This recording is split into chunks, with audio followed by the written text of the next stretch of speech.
Good evening and welcome to the Canadian Guys live stream. What's going on? Why is there music? Oh, there it is. Have we got an echo? No echo? We're good.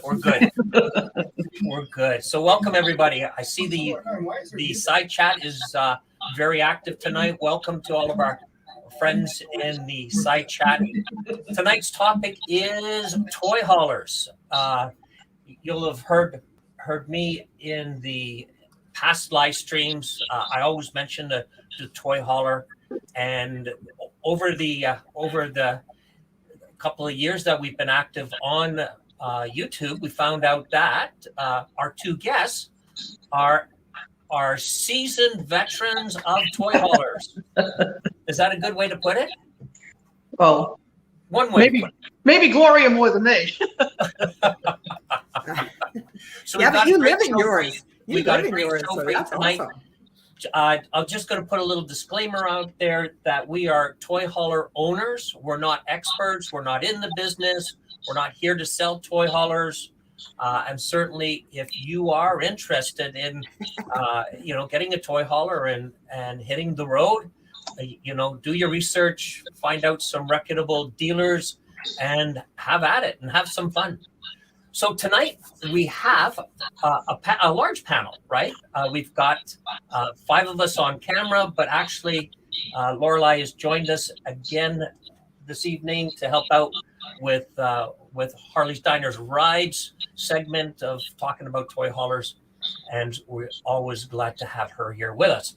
So let's just go around the clock and introduce yourself, your channel, what you're riding, and Des, can we start with you? Hi, I'm Desiree from Wind Road Therapy, and I ride 2018 Kawasaki Vulcan S, and I trailer a Forest River Primetime Fury. She's 35 foot. She's a toy hauler. Great. Thanks, Dev. Gloria? Hi, my name's Gloria, aka Harley Gurl is my channel. I ride a 2021 Road Glide Special, and I don't haul anymore, but we have a 30-foot KZ Sportster toy hauler. Okay, great. It's like, what is it? Wayne?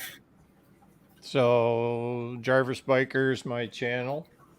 I ride a 2021 Road Glide Limited, and I just purchased a KZ 32-foot toy hauler. There you go. Congratulations. Yeah, congratulations. That's awesome. Yeah, way to go, Wayne. I think he did it just so he could be part of the show.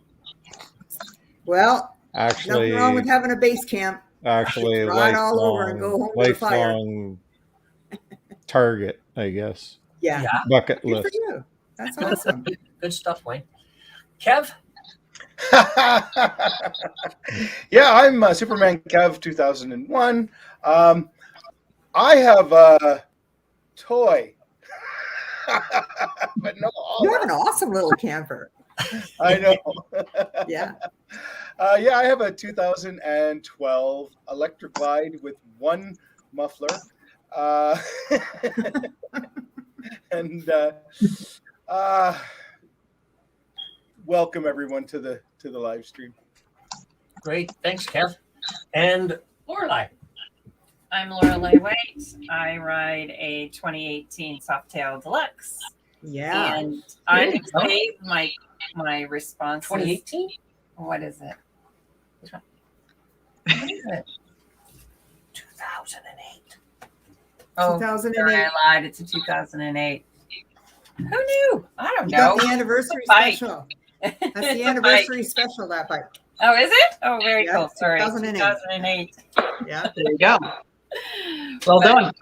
It's a good bike though. How are these people? How are you guys talking in that chat and being on screen? Yeah. And Two devices. yeah. And for Des's benefit, we have a 2017 Wolfpack toy hauler, and it's a fifth wheel, 38 foot. 30. Gotcha. Okay. And then I ride a 2007 Harley Davidson Street Glide, which takes a lot of ribbing from the two guys along the bottom of the panel. All right. If you've ever tuned in, last week Wayne had the topic of cleaning products. Cleaning And your if bike. anybody was Cleaning your bike. cleaning your bike, See, there's the problem.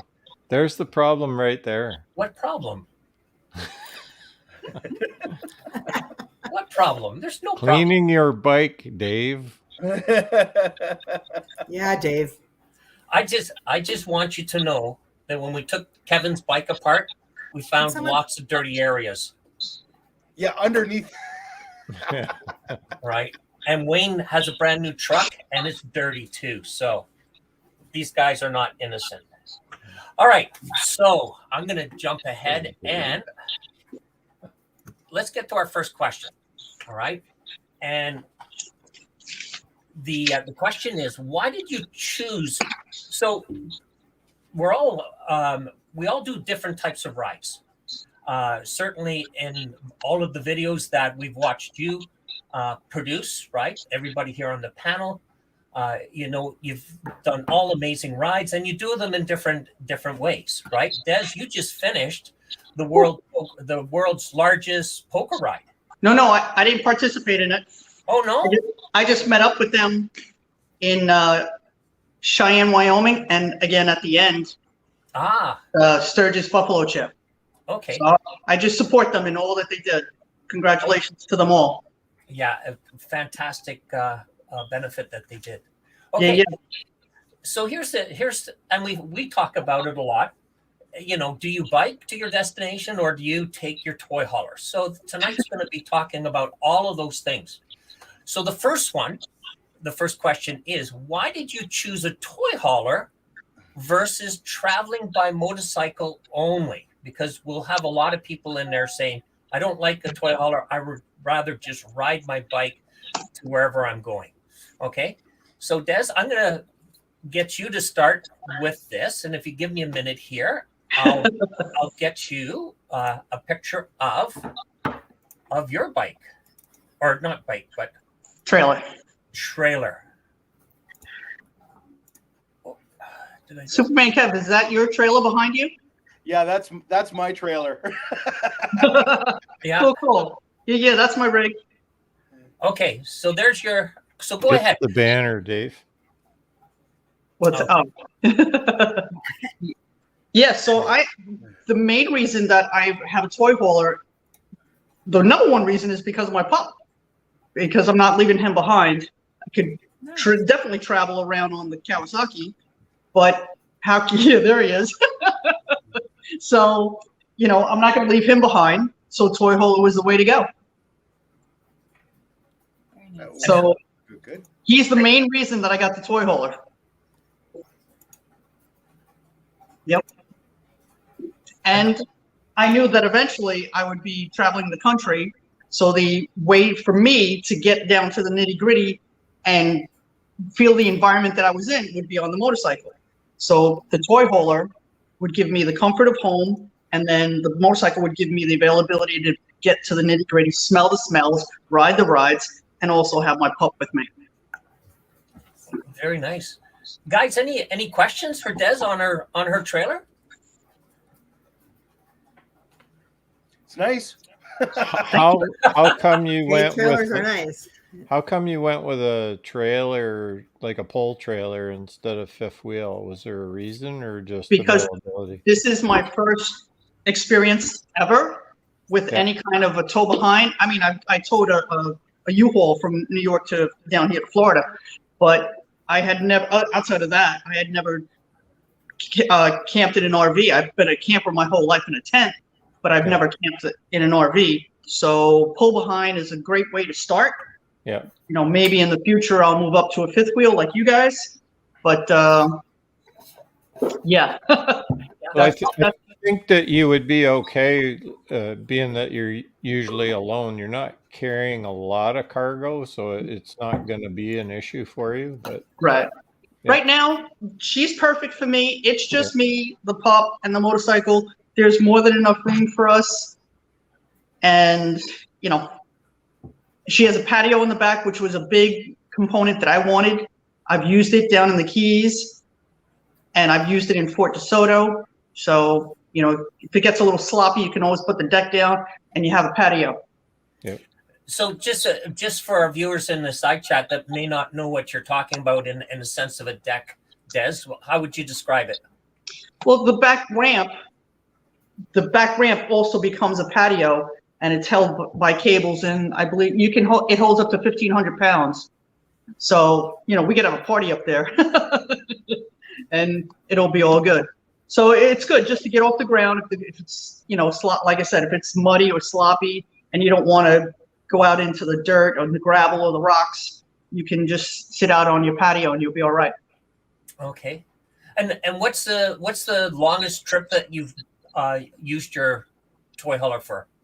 Oh, from Florida to Sturgis twice, to South Dakota twice. Ah. The first time, sorry, go ahead, Des. the first time was with a friend, and then last year was by myself. Right. And I was just going to say, last year I saw you hooked up with Tulsa Life. Yes. Along the highway. Uh-oh, I'm losing the volume. Darn. I might have to back out and come back in. Yes, I met up with Tulsa Life.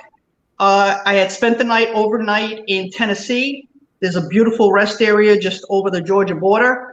And when I was on the road, I saw their toy hauler, which is Grand Design. And I was like, is that changing lanes? And then theirs has the red stripe. And I was like, no, that's Darryl and Clay. So I caught up to them and I waved to them.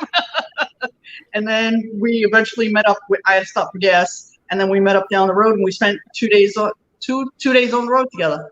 Yeah. Well, That's good cool. stuff. Yeah, we, explored, and hung out some more when we were in South Dakota. Right. Good stuff. Okay. So thanks, Des. We're going to find out more about your toy hauler as we go through. But how about we move over to now and chat with Gloria? And give me a second here. And I'm going to back out. I'm actually There we go. That's better. getting better with moving around this. There we are. Grab Bonnie's comment there. Where is it? Starts out, oh, that's. Okay, go ahead, Gloria, if you want to just. Go ahead. Sorry. So what was the question? It was, why did we go to a toy hauler? What was that question, right? Why did we decide on a toy hauler? What was the reasons? I'll have to come back, Wayne. I've just got too much going on my screen. So the question is, let me just bring it back up. And Why choose a toy hauler versus traveling by motorcycle only? Well, that's easy. So after, we all know, living in the same house 25 years, going to the same places all the time.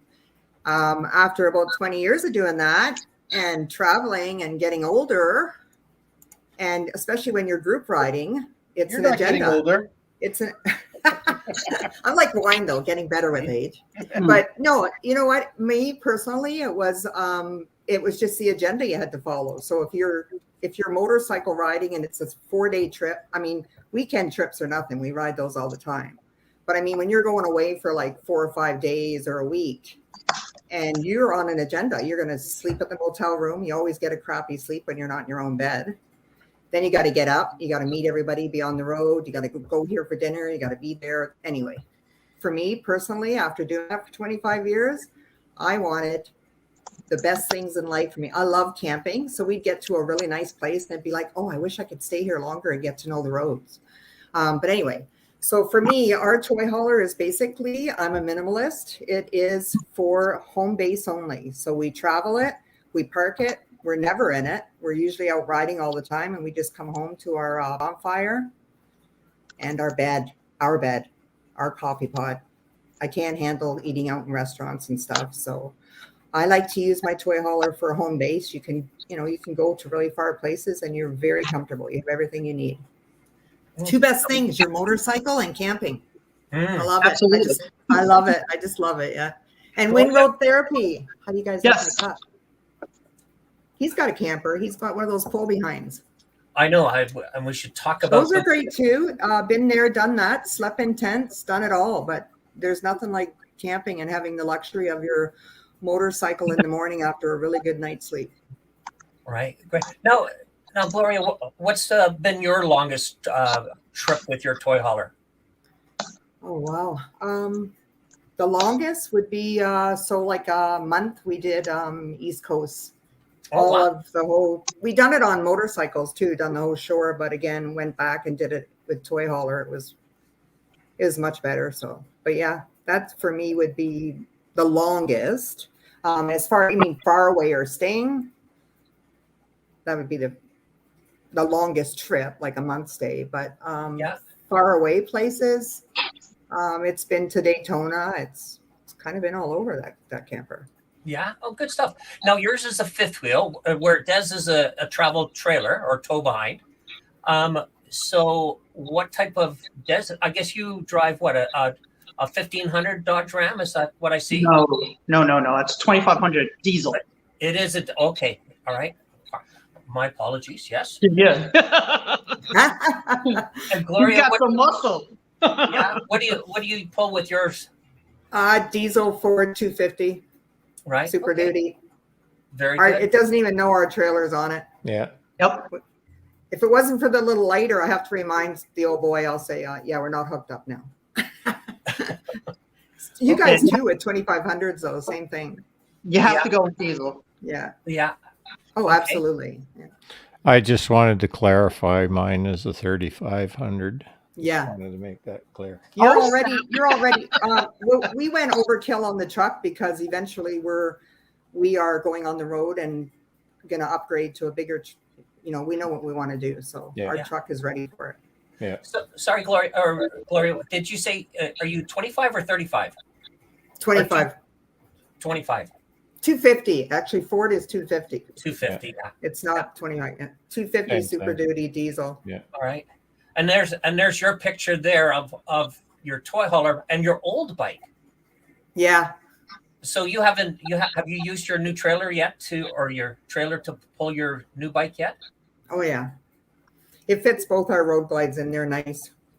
Yeah. Good. Well, how big's your garage? 12 feet by, I don't know how wide it is. Yeah. I know it's 12 feet I think long. it's 8 feet, Gloria. Inside, it's 8 feet, I think. Well, it better be 10 because we got two wide big glides in there. Yeah. Yeah. We can walk around them in there. Yeah. Des, do you know offhand what your garage is? How big it is? I don't because it's one big common area, but I have two sets of, I should have sent you did I not send you an interior picture? I have two sets of benches that become beds. So it's pretty, I have a queen size bed that goes up and the Happy Jack that goes up and down. And then when you go forward, I have two sets of benches that become the dinette, if you so choose, and they're twin beds. Right. So you have the Happy Jack system in there where they drop down from the ceiling, or do you fold into the wall? And both. It can do either or. It can do either or, eh? Okay, great stuff. Yeah, because if you have a side by side and you need the height, then the benches are going to slide to the side so that you can fit a golf cart or side by side. But if you have the bikes, then you put it all the way up, and then you could fit two bikes in there. Okay. 8.5 feet, Gloria. Mine is, Scott just confirmed, ours is 12 by 10. Yeah. Not quite 10, he says if you measured it, it would be not quite 10. And that's the great thing about, with all of these toy haulers, there's so many different configurations that you can create for your toy haulers, right? Yeah. So let's move on to Wayne now. And And Wayne has. There we go. Yeah. So it's a 2008 that's nice. KZ. Yeah. Floor plan is slightly different than Gloria's, but pretty much the same trailer exactly. The thing I like about it is it has a larger awning than the others because of the door configuration and the way they set it up. Mine has the long canopy on it, so I'm glad I got that. Yeah, this is our first RV. My brother had RVs for years, and the truck I actually bought from him.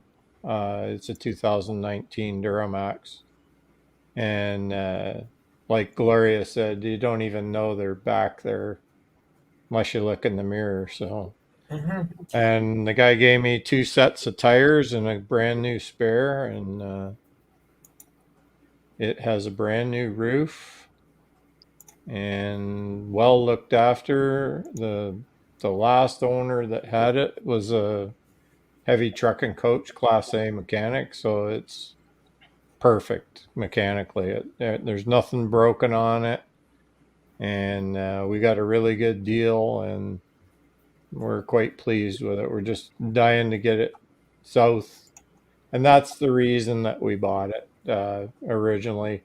The same story as Gloria gave about you've seen the same places over and over again.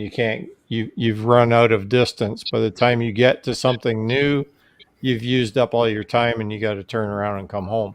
So this way we're able to use it as a home base, park a little farther away and go and explore. And also for this time of year, we can load up the bike and it's safe inside, dry and warm and clean, and we can take it south and find warmer weather to go riding and explore some more. So yeah, we're really looking forward to getting it out and getting it going. Now, Wayne, does yours, your garage, does it just expand into the living space, or do you have a wall separating the garage from the living space? No, it's a full sealed wall with a sealed door. Okay. It's meant to keep the fumes out and everything. And what it does have in the garage is up above, there's a cupboard straight across the whole width. About when you get the bikes parked in there, it'd be right about where your head would be, but you've got storage up there for your helmets, and then there's hooks over at the side to hang all your coats and everything. You can have all the bike stuff all right there ready to go. Right now it is set up for 2 bikes. The wheel chocks are there already in with the D rings. Everything's there for 2 bikes, but I just ordered a biker bar because I don't want to strap my Road Glide just because it's all black powder coat. I don't want to smudge the powder coat. So we invested in the biker bar, and I believe I can make it so that if I set it up properly with 1 back and the other 2 forward, I should be able to fit 3 bikes in there. I'm going to have to wait and see. One of them will be Nick's Sportster, so it's pretty skinny. So I think we'll be able to make it work. So, Cool. And then it's got the onboard fuel tank back there. The gas gauge is on the side. Yours has it too, doesn't it, Gloria? Yeah. Yeah. It's really good when you're in a remote spot. You just get your own gas and we go. Like these trailers they're well built. It only has the 1 slide out, and the thing that I like about that is the frame of the trailer is extremely sturdy. They're hand built by Amish, so there's not a production line on them. They're not mass produced. And it's got central air, central vac, not central vac, central heat. It's got everything you need. Everything. Well, yours is a little bit more luxurious than mine. I'm like I said, I'm a minimalist. I'm never in my trailer really. You've got the better kitchen and living room floor plan than mine. Yeah. But like when you say fumes, like our bikes are in my bedroom, the guest bedroom. They're in the guest bedroom. Like my bedroom's over the hitch, like yours.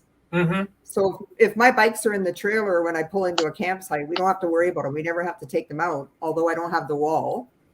Oh yeah. You So can't, it's wide open to the back? Yeah. So Oh, really? that's only, I took the mine's option. separate. Yeah. So then if you're heating, Well, you're only heating and cooling the smaller part. Yeah. Well, as like long I as you said, close the door. this is my first one, and it's been with us now 7 years, and it's everything I need. I don't need all the extra cupboard. I don't want a friggin' home on wheels until I'm living in one. And that's going to be the KZ TH331. I already know the one I want. And it has a separate garage. And that's because when I'm living in the road, I'm going to be living full-time RVing. I don't want to see my bike. No. Right now, I don't need that room. It doesn't bother me. The bikes are there. I can still utilize my whole kitchen. They're not in the way. Do you watch Changing Lanes?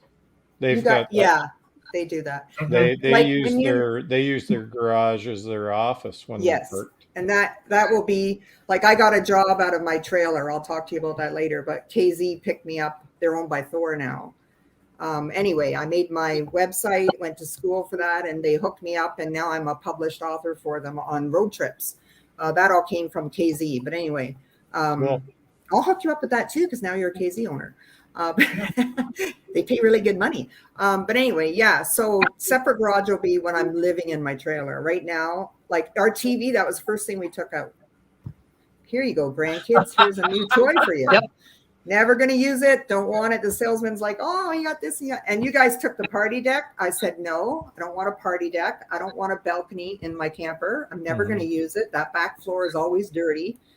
You roll your bikes up. It's just another floor for me to wash. So that was and I went with 2 beds. You guys, I know Desiree said the benches that fold in. That was an option for us with the table. And I said, no, we ain't going to sit in there. Yeah, so I just took 2 king size beds. And they're electric. They're up on the ceiling. So if I need them, I bring them down. So mine, the couch folds down. 2 people could sleep on that. And then ours will sleep 7. The dinette will drop. You can sleep 2 there. And there's a bunk. There's a bunk up above the garage. So on the back of those cupboards, there's actually a bunk up in there for a queen size up in there as well. They call that a loft. Yeah, the loft. Yes. Like there's ours a ladder. You got the ladders in the garage. It's actually laying in there strapped down. Okay, so just to Toby had a question here. So Toby's asking if there's any special tickets or anything like that we need to operate a truck with a 5th wheel, and seeing that they're all electric or hydraulic brakes, Toby, there's no air on them, so we don't need any special licensing for that, as long as we don't go over a certain weight. Once you go over a certain weight, then your truck gets reclassified. Wayne, you might know about this. Trucks get classified as a commercial vehicle. If you see the truck from the front, there's actually a sticker on its windshield, and that was from when my brother had it, because he has an actual gooseneck livestock trailer that he would pull with that same truck. So it was licensed higher. Yeah, I've got ours is commercial too. I've got it licensed right now for the max for that truck. Yeah. Without having to have a special permit. Right. But I used to have my DZ. I could have kept it. If I'd have kept the endorsement, I could have drove it whether it had air or not. Then you can pull a boat if you want. Yeah, you can put a boat behind your 5th wheel. Yes, you can still do that, Toby. You can put another trailer on behind and pull it perfectly legal up to a certain length. Yeah. Des, you don't need any special training or certificate, do you, Des? No, not at all. And even here in the state of Florida, if you were Class A, you don't need certain states. You do need a bus driver's license for the Class A, but as long as you're a resident of a state where it's not necessary, then you don't have to have it to travel countrywide. Right. Good. So, all right. Okay. So I'm going to, Kev, do you want to I got a couple of things to say here. You guys are talking, Wayne is talking about a biker bar. So I got a biker bar behind me. So anybody wants to know about that? All you need is Chubby to show up. Well, he might. You guys talk a good game about a toy hauler. This is a toy hauler. What I have. It's 13 feet. That's Nice. from the hitch to the bumper. It doesn't matter what kind of trailer you're towing, as long as you get out on the road. That's right. And So Kev, are you I saying, offered to Kev? customize it. Kev, it's my turn to get you back now, but I know. so size doesn't matter. Size doesn't matter. Doesn't matter There what you you're go. hauling, man. Doesn't matter There what you you're go. hauling. Get on the road. No, it's just how Get on you the use road. it. And if anybody watched one of my videos that Kevin was in, you'll know exactly what I'm talking about. I was giving him a really hard time. Exactly. All right. And like I said, Kev, that's a beautiful little trailer there. You know, a little sawzall, and we can fit your bike in You there. could put my bike in the back. Absolutely. I think my We bike can put might the be trailer in longer the than back. my trailer. Now, Kev, you give everybody the history on that trailer, just Well, that trailer is a 1974 Trillium. It was my mom and dad's, and I've got it. And we go to those little trailer meets for often you'll see the fiberglass trailer meets or the vintage trailer meets where they have these little like scamps and bowlers and a lot of the little fiberglass trailers, the tiny ones. Sometimes even the teardrop ones will show up at those meets, and we like to go to those. And so I've had this trailer. This has been our family trailer for years and years and years and years. And so I inherited it, and kind of attached to it too. yeah, right? I am kind of attached to it. I like it a lot, but it's really small. Yeah. Well, there's Two Wheels Big Life. They just traded in their trailer, their camper, and now they have a travel trailer and a flatbed truck, and they put their bikes on the back of the truck and pull the trailer. So certainly you could do that and join us. You could put your bike in the back of your truck, maybe. Yeah. Okay. All right. So just carrying on, I'm going to share with you how we started out. So this was our first trailer. And this was right. Yep. A 7 by 14 cargo trailer that we had put an awning on it, fixed up the inside. We could put, actually, when Wayne, you were talking, we put 2 dressers in and 1 Sportster. So when Lori had her Sportster, it went, our bikes went in first, and then Lori's bike went in, backed into the trailer. But we had that for a number of years. We went down and we stayed in this a number of times. We drove it down to Daytona in the early years, and no insulation, no heater. So, but plugged in the hydro, and you could have a heater there, and you could, much the same as camping. What'd you use for a bed? Blow up bed. Just a blow up bed, right? So the bikes came out and everything got set up for the for camping. So go back to that interior photo there, Dave, of the other one. We have So a friend those are that the does exact wheel chocks that are in the KZ. Yeah, these were a Biker Pro. Yeah, that's the exact ones that are in mine. Okay, and you can take the metal plate, mounting plate stays on the floor. You can take the chalk off, and that's what we did. So we didn't, in the middle of the night, walking around, we didn't kick the wheel chocks, right? We took them off and put them underneath. It's hard to find that bucket at night. Yeah. Been there, done that with those trailers. I know all about the bucket. Oh, Actually, that's funny because we just talked about that. My dad always had a pecan in the corner of the garage, right? Sure, Couldn't yeah. bother opening up the garage door to go Way more inside. needed. yeah. Okay. Hey, So we got rid of this, and this was our next toy hauler. This is a Freedom Express Blast, and it's made by Coachman, and this one was 30 feet. That's nice. And we like for us, I'll let Lori talk about it in a second here. We like the separation of garage and living space. So that was our, right. It had a single pull out. It had the dinette and a nice little kitchen. The problem with this was the sleeping. Des, I'm not sure how yours is, but the front of this, the bed went across the front of the trailer. Sideways. So instead of it being straight on to the front of the trailer, it was across, which ended up being a real pain, for two people sleeping, right? Right. You had to get up in the middle of the night. If you were on the inside, you were kicking the person on the outside out, right? Yeah, no, mine faces the same direction as the trailer, and it's actually a king short. Okay. Mm-hmm. Yeah, so that was one of the reasons why I bought the trailer that I bought as well, was because it had a separate bedroom.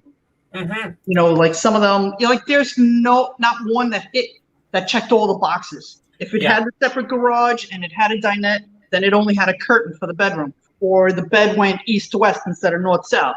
Right. So for me, the one thing Stacy asked in the side chat, one thing that I would like is the separate garage, but I had to give up the separate garage to have the separate bedroom and to have the generator. My trailer, I bought it used. It was a 2019 and I bought it in early 2020. I don't even think the owners used it, to be quite honest. Like, they must have kept it in their yard and played Monopoly inside of it. That's it. I say that because I found Monopoly pieces all over the place. but the generator only takes 4 hours on it. And that could just be running it. So because you have to run the generator, else it'll go bad. But it came with a generator, which in itself could be $4,000 to $5,000. So it was just such a balance and cost efficient to get me out on the road. Mm-hmm. And you'll find typically a sealed garage then pushes your trailer into a longer footprint, right? Yeah. Which then means heavy duty truck and things like that. Mm-hmm. I'll let Lori. Do you want to? Do you have one of ours now? Yeah. So this is what we have now. Beautiful. And this is not a plug to the dealership, but these were the pictures that they had up on their website. So we bought it from Sicard RV in southwestern Ontario, but it's kind of Pelham area, right? Oh my goodness! Yeah, they like to put their name on all their. We went there. Linda and I both went the one day and we looked around. They had two, and the first one we didn't like, and the second one we liked, but it was furniture needed some updating. But it had a smaller garage. It had just big enough for the bike to fit in, and the bed was actually elevated up above the garage. Mm-hmm. And I believe the bed extended up, like it would rise up when you had to go into the garage to get the bike out, so you had headroom. Right. And then once you had the bike out, you could let the bed down. Yeah, and this has the same thing. It has that. It was a really cool floor plan. It was huge. It had a fireplace and everything, but it just, neither one of them fit the bill. And then when I saw this KZ and got looking at it, I was like, no, this is the one. So Mm-hmm. Okay. So do you use I'm sorry, Dave, do you use your patio? You know what? So We far, haven't yet. not yet. The campsites that we've been at, and I'll be honest, we bought this last year, and the way we bought it was because the other trailer, the Coachman that we had, I drove down to Daytona for the bike week in 2020, and when I was coming through South Carolina, I had a blowout with one of my tires, and it just took out the plastic molding all the way around it, part of the aluminum siding. So at the end of the season, I contacted Sicard's and I said, listen, can you do some work on my trailer and replace the parts and everything? And got talking to the salesperson and shared with our wanting to kind of switch up because we didn't like the bed situation. And they said, boy, do we have something that you might be interested in. and so we went out and took a look, and I just want you to know, I have not bought a trailer yet. Right. Yes. Each time we've gone and looked at a trailer, Lori's the one that pulls the trigger and buys the trailer. There you go. The first trailer I went to see a buddy just to say, hey, listen, don't take off. We'll grab a beer afterwards. I come back and the trailer's bought. This one, I went to the washroom, and by the time we had it came back, Lori had bought it.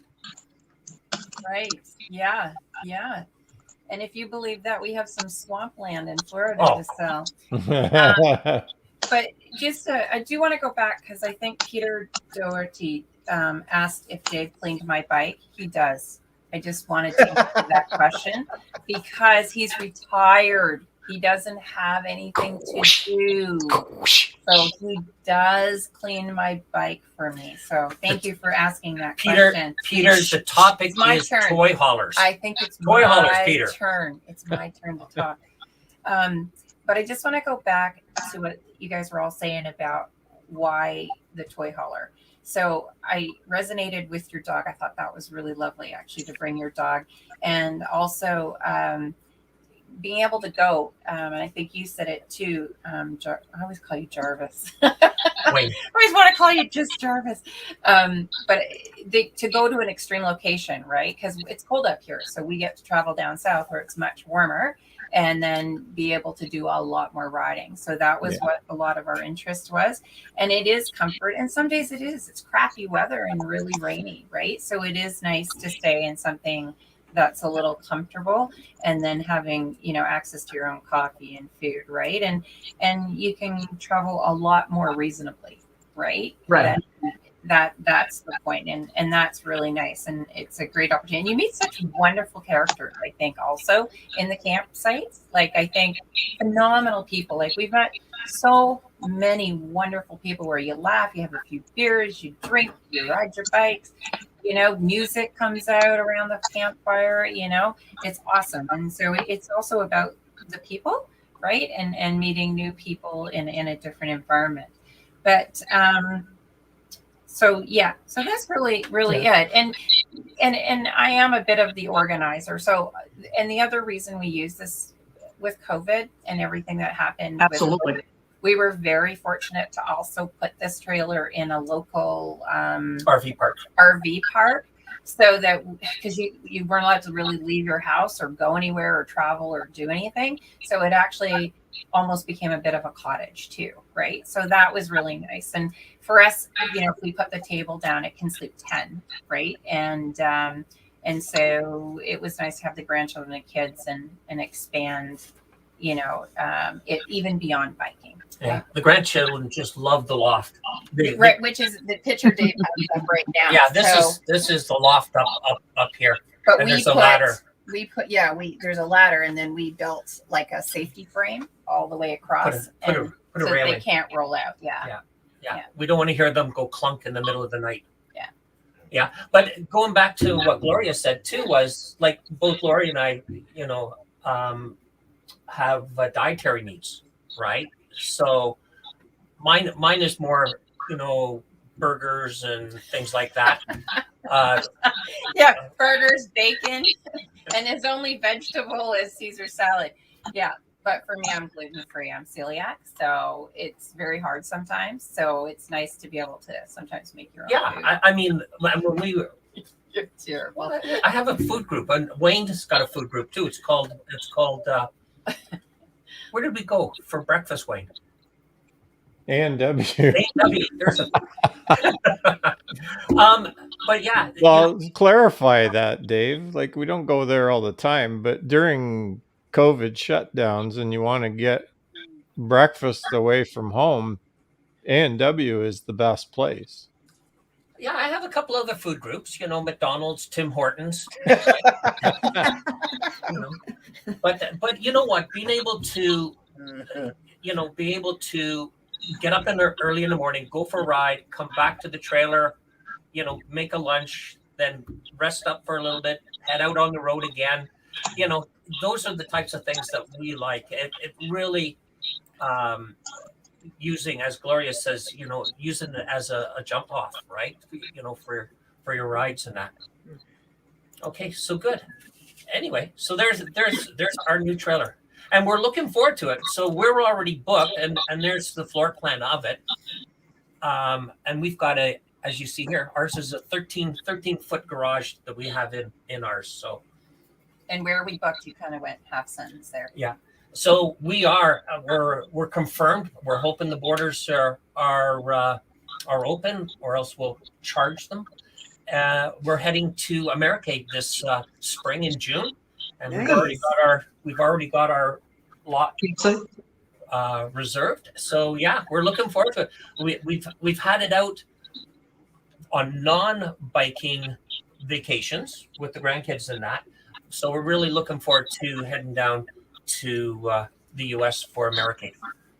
Okay, so I'm just going to bring us back, and let's see where we are with our questions. So Well, I think we had already this one. covered What type food. of toy hauler do you have, and why did you choose it? I think You've done that. we've done that. Yeah, right. Is there any other thing, any other point that you'd like to talk about just on this section here about your toy hauler and why you chose it? No, it's good. Yeah. It was the Wait. cost. For me, it was the cost and everything that came with it. No trailer out there, in my opinion, checks all the boxes. Can we agree on that? Yep. So you have to get the best trailer, RV, motorhome, whatever you want to call it. That's good for you in the situation you're at to get you out on the road. Mm-hmm. Okay. Gloria, anything to add? Nope. I'm good. Thank you. Okay. Wayne, Nope. The badgers have a question. the Badgers? Yeah. Let me go and find it.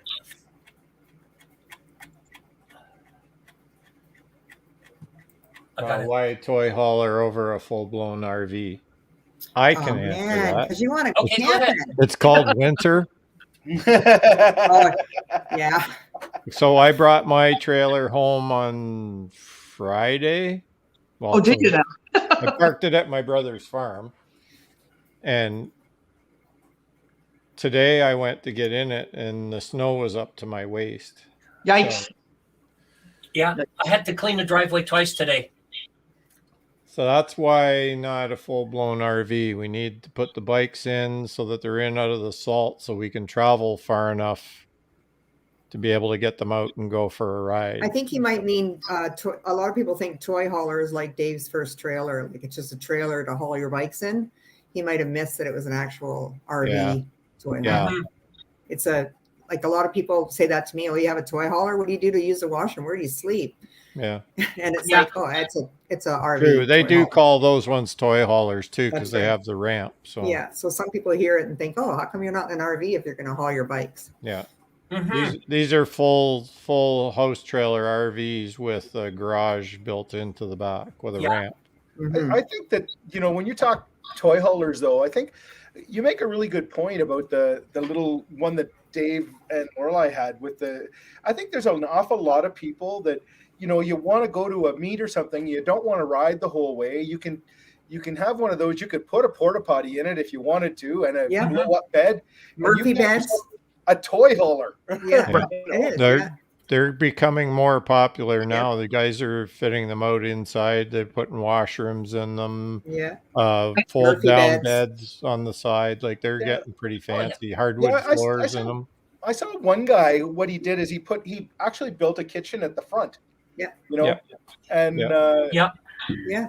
just You so see- that there was, You see something- them converted all the time down here in Yeah. Florida. Yeah. All the Yeah. time. In fact, I have a friend that turned a horse trailer into a toy hauler, brought his bike down, and was here for the Forgotten Angels. Some of those look Camp out. beautiful. There's a lot of them being reconverted into like food Yeah. trailers and stuff. True. Well, Those And I horse think people- trailers, they look sharp. Some of them like that older whole ones. They're stealth cool. camping thing. Like you can pull in somewhere with your truck and you're just like your one like Dave and Lorilei had with that's just a trailer, Yeah. and nobody even knows that you're in there. You could, Yeah. Dave, can you put Bonnie's comment back up for a second? I have an answer for her. We're doing just that. So, Bonnie, if Right. you ever ride in a motor coach, unless you're paying a considerable amount of money, like $2,000 to $400,000 for it, it's Well- going to rattle. Everything in there, every noise, every creak, every snap, you're going to hear it. With the fifth wheel or a pull trailer, even if there's stuff back there rattling, if the pots are dinging and the dishes are crackling or whatever, you don't have that bothering you as you're driving down the road. When you get to your site and you're parked and you're in there, it's all quiet. Well, Then you can That's find the the mess. difference. That's the better part of using a trailer instead of using a motor coach. but conversely to that, Wayne, we have in the side chat, we have Tolleson Life and we have Bell's Ride Moto, and they both RV full time now. So for them, they both have Class A diesel pushers and Tiffins, and it's more of a home. Yes. Yeah. And then they both, well, Bells has a toad behind her. She has both of the bikes and the Jeep in there. And I'm sure that Daryl and Clay will go up to a pull behind trailer as well. But it's more of a homey feeling, whereas I travel half the year in my RV. So it's okay for me to, not hear the noise in the back and have, have a travel trailer toy hauler or a fifth wheel toy hauler, which is what they both had. They both had Grand Design 397 THs, and they were both beautiful. But now they're full time. So for the full time feeling of comfort and home and all the amenities of a sticks and bricks, I think they're on the right path with the Class A. Yeah, I think Being that it's like it's the more expensive ones that are like the luxury ride, the air ride, and everything under them. That's why I said, you got to get into the 200,000 to 400,000 range. Right. Well, Yeah. they're full timing, so they don't have a house anymore. Pick up So- a Rockstar's used motor coach and but pull your here bikes again, behind that. You're good to go. But just the ones that are 100,000 and up to 200,000, I wouldn't think they were going to be any luxury to them. They're just the bus. Yeah, but just to jump in here, I mean, luxury for me is different for luxury for somebody else, and people are going to buy their trailer, their RV, right? In this case, we're talking about toy haulers. A, to match their budget. B, to match their ability, right? So if you've got a 1,500 or a 150 truck, Right. you're limited to what you can buy. Correct. Yeah. And the more money, you're right. The more money you spend, the more options there's going to be, the more comfort it's going to be, right? But again, if you're wanting just to haul your bike from point A to B and Right. then get on the bike, then those things aren't as important. But still, even the manufacturers, what are coming out now with toy haulers over the last few years, even your I call it a working man's trailer. They're still very comfortable, right? And the biggest thing is the bed. You put a good mattress in there, you That's know, it solves Game a lot of changer. questions. Yeah. Game changer. Right? So when we bought this trailer, the guy said, "Is there anything I need to do?" And I said, "Yeah, take the mattress out. I don't want it. I'll get my own." And And we That's what changed. we did too. Yeah. yeah, First thing. and That's the only thing. then I went looking at the price of the really good ones. I went, "Oh, okay." Oh, So was I've it thought Gail about who said she? Oh, go ahead. Well, I was going to say, I've thought about lots of times how expensive would it be to get one of those things that would put my bike into the box of the trailer, or box of, not trailer, in the pickup truck, so that I could just use the trailer I have. And I have not found anything that has been like super cheap or anything, or Yeah. there's not a lot of companies that I've found anyway that sell those, No. to get your bike in the back of the truck rather than. Or go with. Well, they make a good set of ramps that are like about $800 that would work. Yeah. Those other ones that pull the bike up in and tilt it up in on a rack, then Yeah, those are nice. if that cable or that strap ever broke, it'd be goodbye bike. It'd be gone. Kev, check out Two Wheels Big Life and see their new setup, because they've got a flatbed truck and they put both of their BMWs on the back of it. So that would be cool. And then they tow the trailer. So That's a lot of work. They got those two. I've seen where the big motor coaches and they have the hydraulic lift on the back for the motorcycle. Yeah. And the bike's covered in dust, even with a cover on it. Yeah. You can just see it's out. Your bike is outside and all the elements. elements. And it's out in the elements. So it's not any good for us up here for traveling in the winter. They use an ATV ramp, Two Wheels Big Life, and I got to see that in the rain. That's if you're down in the south, scared for him when I watch him. Rain is okay. It's the salt. That's the only thing we got to worry about. No, I mean like when you're camping and you got mud and wet ramp. Have you ever seen there was a picture that somebody posted on one of the motorcycle sites where somebody had their RV and they were going down south with the motorcycles, and the motorcycles are absolutely completely like 6 inches thick of snow and ice and mud. Yeah. And it's just like, it just makes me cringe. I like mine inside. Yeah. But again, it's a case of use what you have, right? When we went to Sturgis in 2017, at that time I didn't have a truck. I had a utility truck or a utility trailer, and we trailered both of our bikes to Sturgis with an open air utility trailer, and they had a little bit of dirt, but we survived. That's the whole dance with the girl. As long as you get there. Dance with the girl you came with. What's that, Kevin? Dance with the girl you came with. Exactly. You use what you have. Exactly. As long as you make it there, who cares? Yeah. Who cares? Grab Craig's comment there, Dave. Schmodo. Yep. Started like that, 14-foot cab trailer like Dave had. 14-foot. Have you seen his? Okay. Yeah, he's kind of had like what you had. He did a video once of his motorcycle that he stores in there.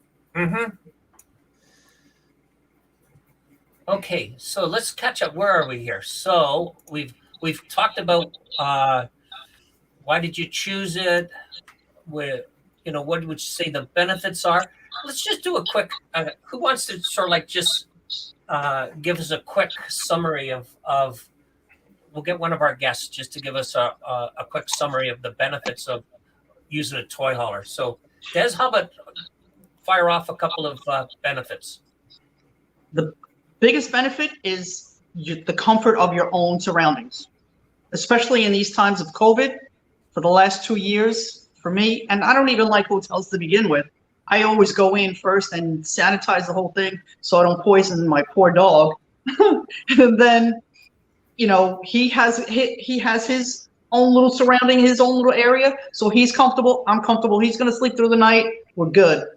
So again, it's the comfort of being in your own home, your own surrounding. Okay, good. Gloria? So does the dog, like every campsite that you go to, do you have any problems with the one where you were beside the water and the dog was out? I was like, I hope there's no crocodiles around.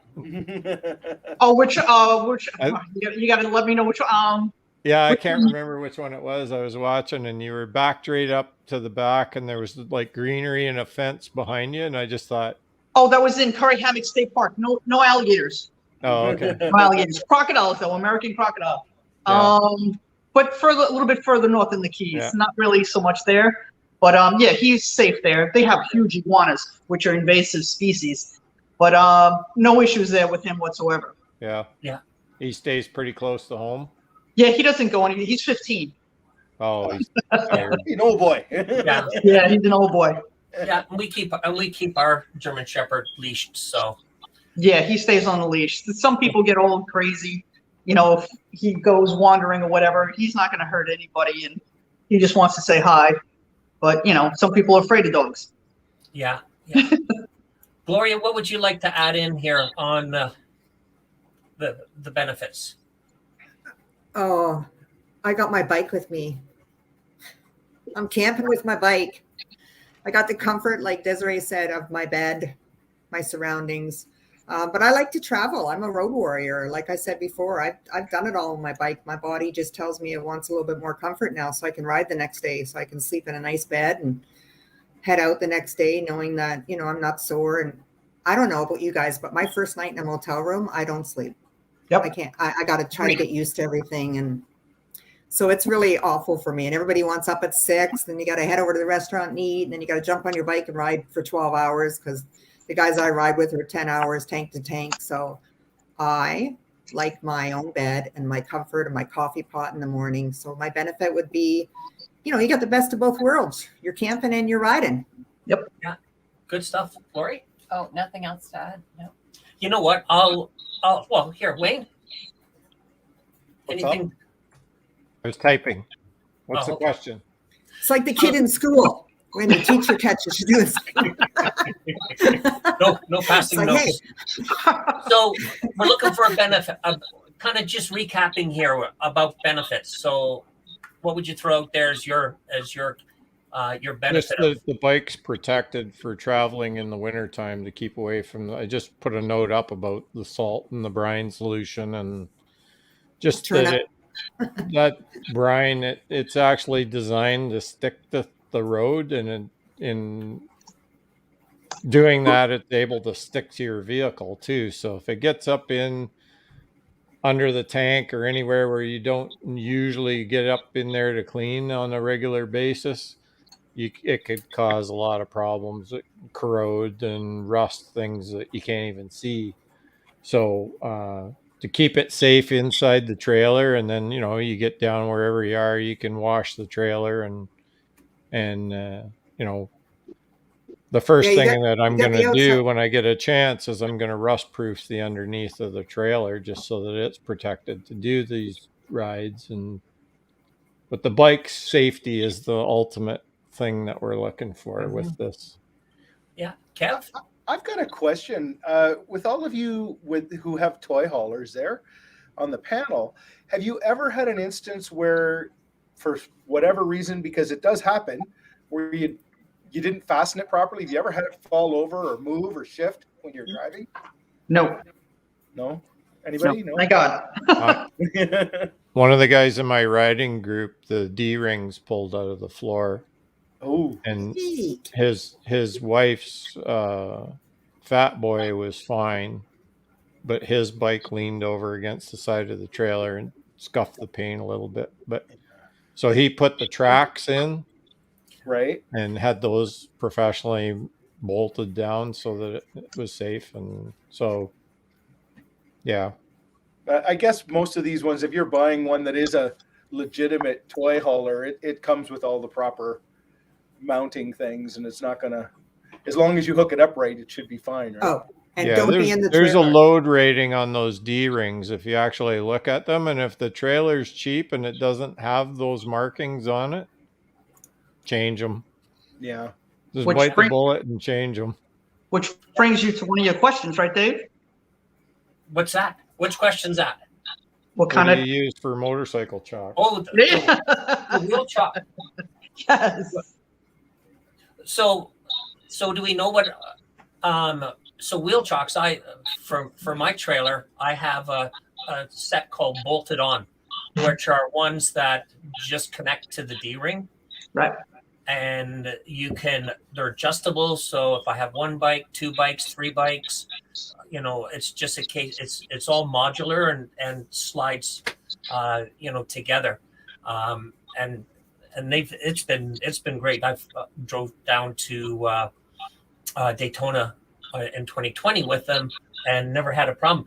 Now, going back to Kev's question on the bikes, one of the things that I do as an owner is that every time I stop, I'm opening up that back garage and checking the bikes to make sure the straps are still tight and there's nothing wrong, right? Matter of fact, I checked. Once I'm about 10, 15 minutes on the road, on the initial leaving home, I'll drive 10, 15 minutes, pull over to the site and check the bikes to make sure that they're all there. Yeah. That is stressful. That is stressful towing. Yeah, and listen, being careful and just cautious and double checking, it's going to avoid damage. We used to do that with our other chocks. We had to get, well, I didn't, but Scott would get out and go look all the time. But with these new setup we got, years and years, the bike doesn't move. But anyway. Yeah. Yeah. No, it's all. I just had one more benefit to having a toy hauler that we haven't touched on is the ability to drive further. Yeah. You know what? When Gloria and I went to Sturgis, just having the bikes trailered, we put in a drive. We put in a 13-hour day, and just quickly, quick sleep and then back into the vehicle and driving again. If you were just on a motorcycle by itself, right, you can't pull 12, 13-hour days, if you're doing long distance. Or you can, you're just not enjoying it. It's all about getting there. There's no journey. It's just destination now. And you're not enjoying your ride when you're doing that. It's all about timing and the agenda thing again. And for me, it's, when you've done that for years and years, like after a while, it's like, you know what, I'm not enjoying this place I'm at. I'd like to stay here longer. And, but everybody's different. Not toy hauling is not for everybody, like that's why I know Desiree, I know she pulls and I used to, but if I get really good at pulling and stuff, then the old boy will be riding all the time and I'll be pulling. Because he's totally still in that part of it. But yeah. And it's like, I can haul, but it's like, really? You're going to ride? So who drives in so Dev, obviously you do all the driving, right? Gloria, how much driving do you do with your fifth wheel? I have, but I don't know more. There was just something that happened with me. And anyway, yeah, I mean, I don't mind riding it down the highway and driving it, but when it comes, and pull throughs are awesome. But, as far as backing up, and that's why I was talking to you earlier about the patio thing. Like we had that as an option. I thought, well, everywhere we go, it's just, I'm going to be sitting in the back of the bush. So I do like pull throughs, and those are easy for me. You just drive in. But as far as hooking it up and stuff, like that's all done. Like I'm still inside the trailer and all of a sudden I hear the fifth wheel click, and I'm still back there putting stuff away. It's like lock and load or ready to go. It's like, hold on to and it's kind of amazing how the fifth wheel hooks up, and it's very slight. It's it doesn't knock me on my ass or anything. It's just a slight little click, and I know it's time to get out of there and go. Then you hear the leveling jacks starting to go up. Yeah, but time to get out. Yeah, it's like, oh, I guess we're going now. Yeah, but yeah, no, I don't haul. So I'm similar actually. So I would prefer in the next round to have an RV and then pull the trails, pull the bikes behind. I'm not one for the right and left, but yeah, straight pull through, no problem. But I have to do all this setup and unhook with him because he needs a lot of help on the phone. So we do a lot of, turn right, no, shift left, no, yeah. You have to use radios. That would be an excellent video for YouTube. Put it underneath the title comedy, right? I think there'd be too much swearing. There's a little bit. There's a little bit. It is the best entertainment at a campsite when you're watching someone. Yeah, go left. What It's left? like- My left. And Your especially with COVID, there's so many new people that just went out and bought a big hauler, and they're like, "What are you doing?" Yeah. So but you know what? Everybody helps. Like you run over, right, and you help them. And Yeah. I know the trick is your hand on the bottom of the steering wheel, and your trailer will go anywhere. I do remember that. So Yeah. like, don't do it like a normal they car. say that. One hand on the bottom of the wheel.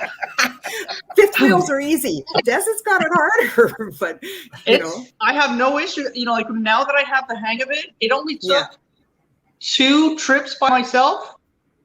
And by myself, I mean camping by myself. I traveled down to the Everglades with my parents. And when they saw, this goes into one of the questions that Dave had coming up, is that when they saw me driving it and my parents trying to help me back in, there were campers around us that turned their chairs around, and it was like they were eating popcorn, waiting for the show to start. Oh, it's entertaining. So It's like a when I movie. backed it in with no problem, and my father was like, "That's my girl," Yeah. you know, because it showed them, Yeah. you know, what'd you think? Because this little 5'2" girl driving this big thing wasn't going to be able to get it done. I'm my father's daughter. I got it done. Yeah. It's like backing up a truck, man. Oh, Yeah, see my little they trailer? immediately turned their chairs around it and started paying attention to their own campsite. Yeah. Yeah. So My little trailer's got that little tongue on the front, and when I pull into a campsite, I pull in front of it, I unhook it, put it on the little wheel, and I push it in. There you go. That's perfect. So I just want, before I go to the next question, I just wanted to catch what Bonnie had put in the into the chat there about renting a toy hauler. So I have, my experience is there are companies out there that will rent a toy hauler. RV Canada. Hmm? They're called RV RV Canada. Yeah, and they have the they usually have a booth at one of the RV shows in and around the Toronto area. So What's an RV show? I don't think Yeah. I've seen one of those in 2 I haven't years. saw one in years. What's a bike show? I have to watch all the What US is it? YouTube What is a channels show? with my film. They have been canceled. yeah, so Everything's far- canceled. So when you're backing in, does anybody have a camera on their trailer? No. I Only just the got a people camera. watching me. Yeah, Why? I just Only got a the camera, people but it's not watching me have attached yet. cameras. Ours all wired up for one, but you know that went Because out with the TV. if you get a Garmin, they actually have a feature in there that you can, if you buy the Garmin backup camera, it screws to your license plate, Yep. and then you just hook it to power in the trailer somewhere. They say to hook it to the reverse lights of the vehicles. When you put it in reverse, it automatically goes to the camera, and you can view as you're backing up. Yeah. And it's under $200 for the whole. I have one. Not, I the, just haven't. not the GPS, but everything else is under 200. Yeah. and you have to be careful because some of the backup cameras and everything, depending on the length of your trailer, the Bluetooth could be out of range, or the wireless. Yes, and I've that's heard why that. I said it's under 200, because the 50-foot extension cable to move the sensor to the front of your trailer is $29. Right. So you can move it right up so it's within range. Yes. It's disorienting too. Yeah. So you know what? I know how to maneuver it. Mm-hmm. And, you know, if I have to get out just to check my distance behind me, that's okay. You know, but Yeah. the camera thing, that's why I haven't attached it, because it could be disorienting and might mess up your whole mojo. Right. So Well, they do have the lines like on your vehicle backup camera. So when you turn the steering, it arcs. It has those lines that you can calibrate them so that they're right on and helps you line it up. Mhm. Okay. So I just wanted to say I'm going to call it a night for me. Lovely pleasure meeting you all. Really lovely to hear, and have fun. Nice Exciting. meeting you too. All right.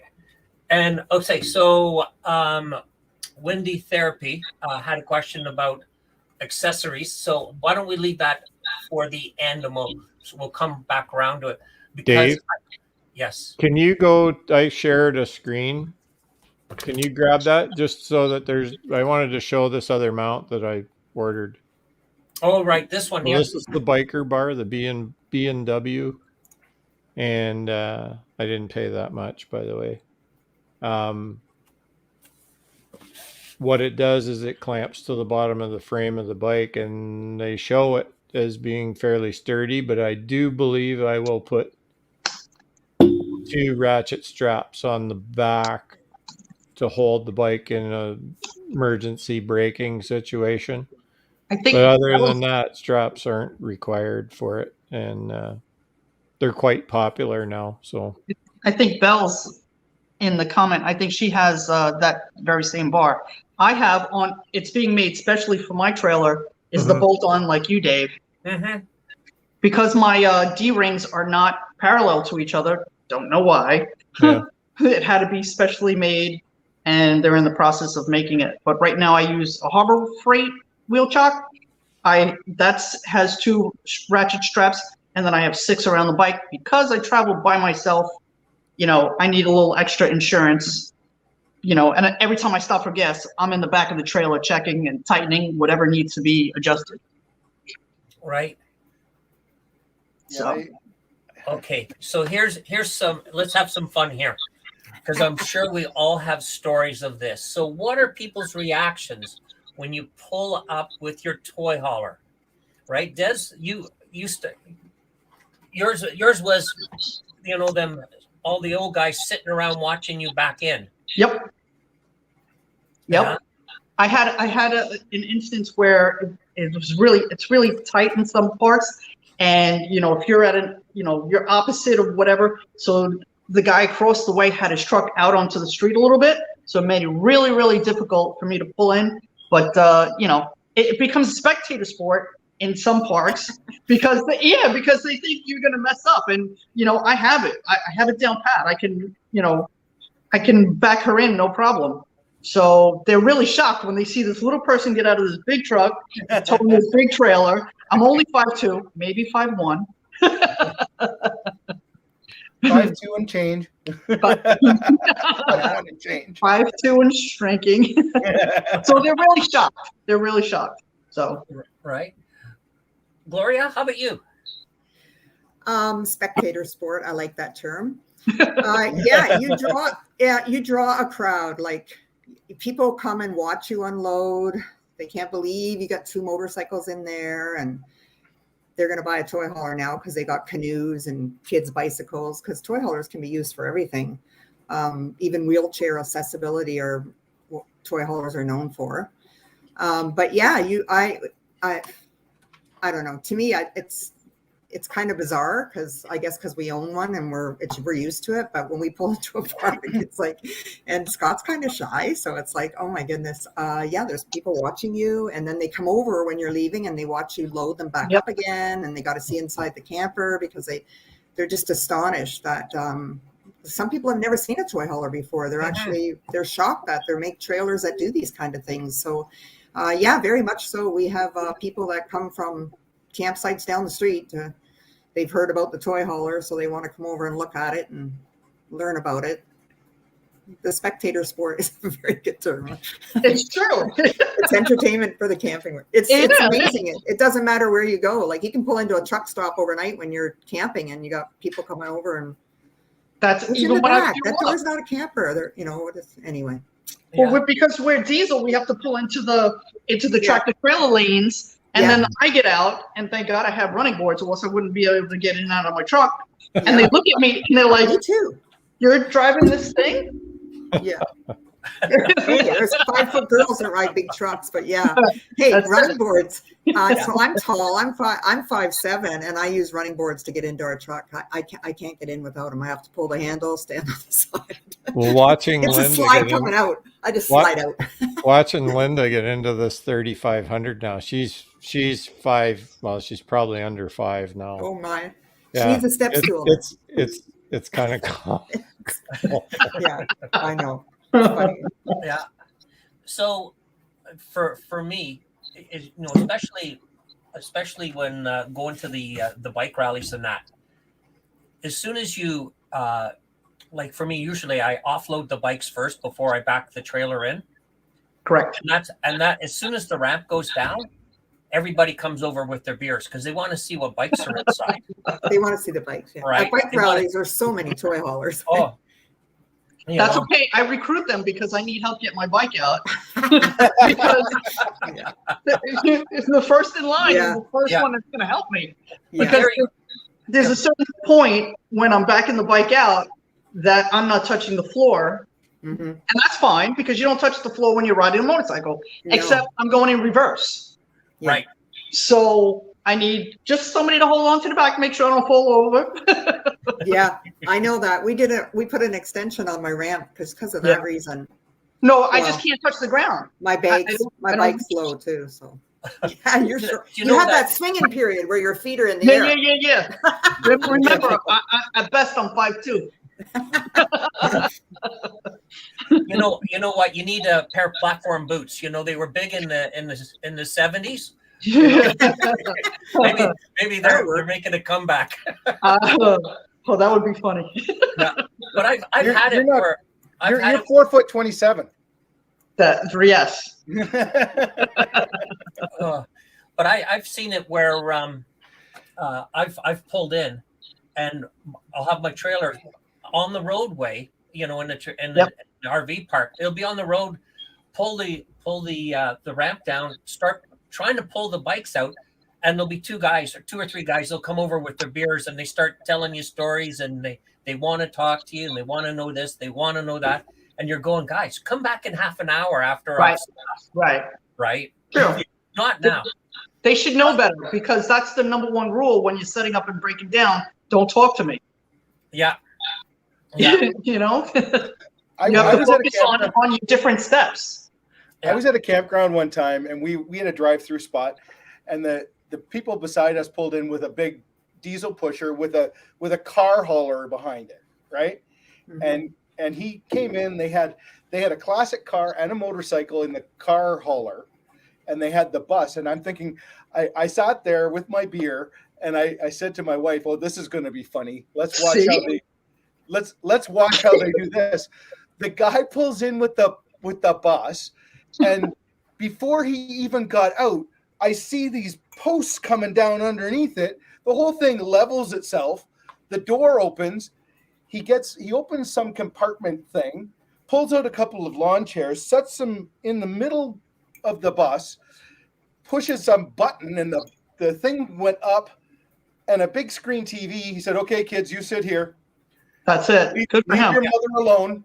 And she's doing this. He's unloading the bikes and the car. They had everything done, and I'm sitting there with my beer. I had like 3 sips, and they were set up.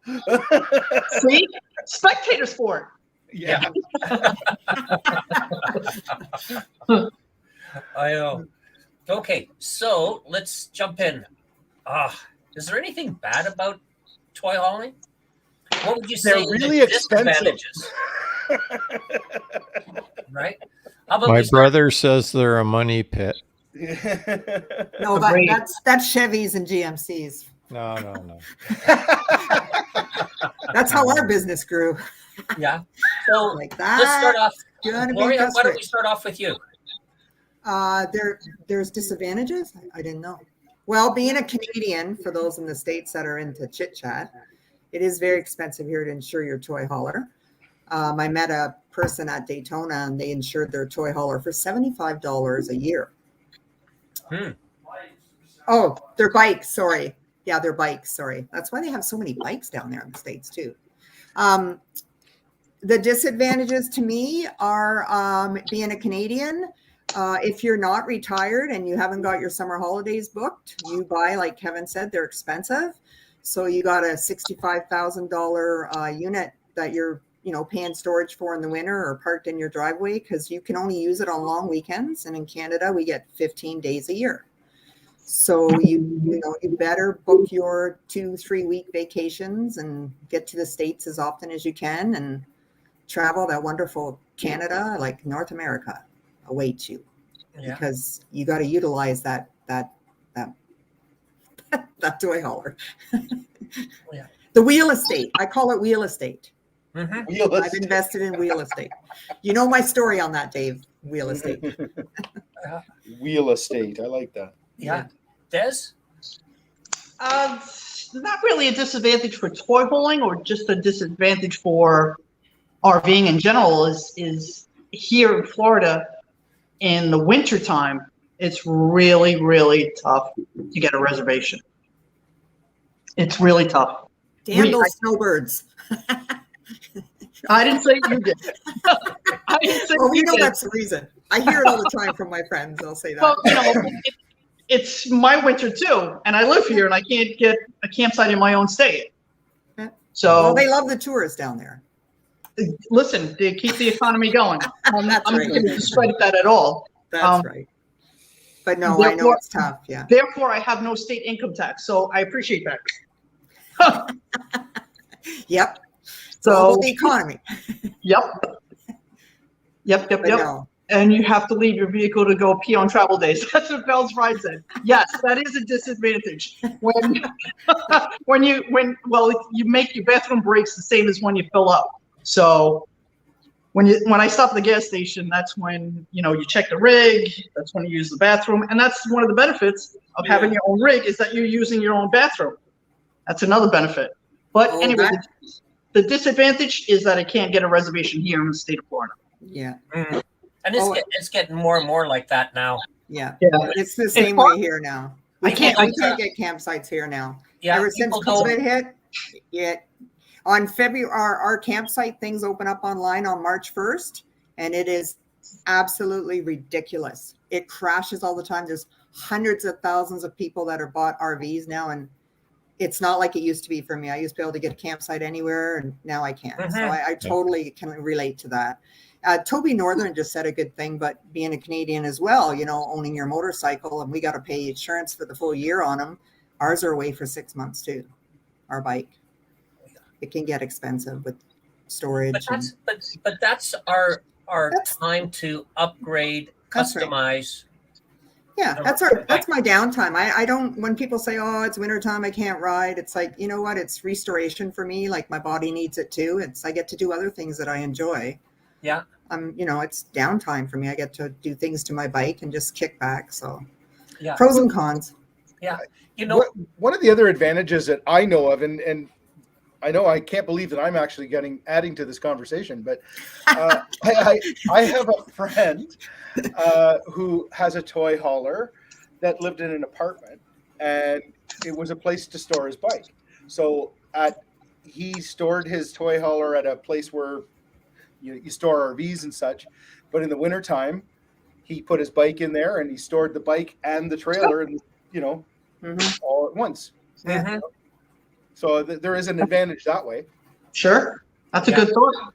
It's good for him. Yeah. And look at this. And this is Craig from Shushmoto. He's saying that there are no campsites in Vancouver and Lower Mainland. Again, I made for me going to Americade, I made my reservations last September for this June. Yeah, you got to. Yeah. You have to. Crazy. Yeah. I'm not that organized. Des, do you use Harvest Host or Boondockers at all? I have Harvest Host. I have not yet used them because I have stayed at rest areas. And I have, I usually travel later into the night. And with Harvest Host, they want you in by 4, 5, 6 o'clock. Right. And I'm still driving at that time. Right. So. Good point. They're there if I need them. Yeah. But I'm I can drive for 15 hours if necessary. In fact, I did on the way back from Sturgis. We were trying to beat one of the hurricanes, and I was with Tulsa Life again. wait, got to plug. Tulsa Life. So we were traveling back from South Dakota, and we were trying to beat the hurricane, and we drove for 15 hours.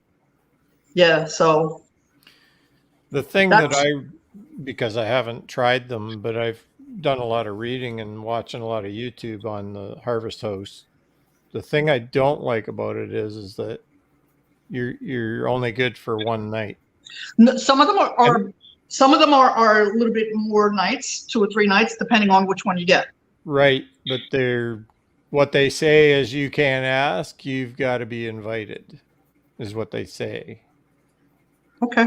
Well, you have to wait until you get your ratings. Videos, like their own videos say that. Don't ask. If they want you to stay, they'll invite you. Right. But you have to build up your rating, just like you rate the Harvest Host, they're going to rate you, and based on the rating. And the other one, the Boondockers, which now has been bought out by Harvest House, but I don't know whether things are the same. But it used to be that they were like, you might be able to stay a few nights. Right. You didn't have to buy anything. Correct. They were just nice people and letting you stay there, basically, is what it was. And that you could use it, but pretty much the same thing. You had to be self-contained. You couldn't be in a tent or anything like that. But I thought that was the way I was going to go, and then I saw that Harvest Host has now bought them out, so I'm worried that the rules have changed from what I did all my investigation on. So we'll have to see. Yeah, no, I haven't used them yet because I haven't really pulled into any place early enough. Linda's quite happy to hear about them because she knows now that they're wineries. So yes, wineries, breweries, museums. Well, it's the wineries that she's interested in, and it'll probably be the ones that get scoped out to go stay at. There you go. So one of the disadvantages that or a couple of them in Canada, it's hard to get pull through diesel in and around the major areas. The truckers where they go through, Gloria, I don't know if you've had this problem, is you go through and the truck lanes, they don't take your credit cards. You have to have like a Petro, we call them Petro Canada or Petro Pass, but it's a fleet card you need to use. Right. You know, I know in the States when we go through the pull through truck stops there, you can go in and prepay, or you can set up the app to pay, Pilot and things like that. But here it's hard to get in and around it. It's hard to get diesel where you can a big rig can just pull straight through and yet not need a corporate card to pay. Gloria, have you come across that? Nope. That's why I don't drive it. The old boy is swinging around anywhere, but I've not experienced that. We have people with bigger, longer campers, and we just take the outside always for diesel and pull in. And I never really tried to get gas at a truck stop before. We stayed overnight when we've had to if we're on a long journey. But as far as gas goes, we usually just, find a gas station with diesel and take the outside lane and drive around on the back and out you go. But I guess it could be hard for sure in some spots. Sorry? Right. Flying J is good, yeah. They always have a whole area just for for RVs. For RVs, yeah. Yeah, Flying J, yeah. The in the States, the Blue Beacon's good. They're wash and stuff. They'll wash your rig and your truck for you. Yeah. But no, I've not experienced that, Dave. That's unfortunate for you if getting a situation where you need diesel. The local Esso station down the highway, they just overhauled the whole gas station. They put all new pump system in and they actually put a diesel pump off to the side, like basically out in the middle of the yard. Yeah. So that you could come in from the side road in and come in straight right at the pump. Oh, that's nice. So, see, having a Ford, we hardly have to get gas. All the big trucks. What was that? I said, having a Ford, it runs so efficiently, we hardly have to get gas, so we know when we're stopping. Oh, okay. We're good for about 6 hours, and it's like, okay, we need gas. So we know where we're going to stop. And Wayne's pretty heavy on the gas pedal, right? He likes the boogie. Oh, okay. Yeah. Well, jackrabbits, yeah. The other thing, I pinned it with Dave and Kevin the truck the other morning. You did? I didn't notice. I'm sorry. You know what? I just thought of a disadvantage, though. If you're traveling, like a couple of years ago, you just made me think of it. We got stuck at a red light because there was a detour and stuff like that. But anyway, if it wasn't for this red light giving us that amount of time to look ahead, realizing that the bridge up ahead would have tore off our air conditioner, like the sign said something feet, I can't remember. And it's like, okay, we got to take the side roads. We had to go through this little tiny town through a side road because they just happen to have one of those really low bridges in that town. So sometimes that could be a disadvantage because toy haulers are known for height, right? Yeah. Well, this GPS is actually an RV one. So you put your parameters of your trailer into it. Yeah. Which one you got, Dave? I got the 1090. Yeah. You got the brand new one. This is the 770. Santa Claus. Yeah. It's the same software as that one. Mrs. Claus got me this. I was going to say, was that from Santa Claus? That's a nice present. That thing's massive. It's like a giant iPad.